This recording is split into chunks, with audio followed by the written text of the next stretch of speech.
पश्चिम बंगाल जल्दापाड़ा जंगल कर एगो royal Bengal tiger को अंतिम सांस लेलक।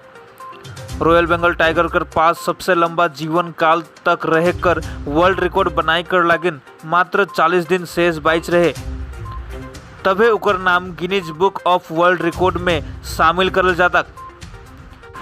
जल्दापाड़ा वन कर्मी मने 23 अगस्त के एगो भव्य समारोह में राजा कर जन्मदिन मनाई कर लागिन तैयारी शुरू कर दे रही, लेकिन उकर से पहले ही दक्षिण खैरबाड़ी कर एकलौता रॉयल बंगाल टाइगर कर एतवार दिन करीबन 2 बजे मौत हो गलक।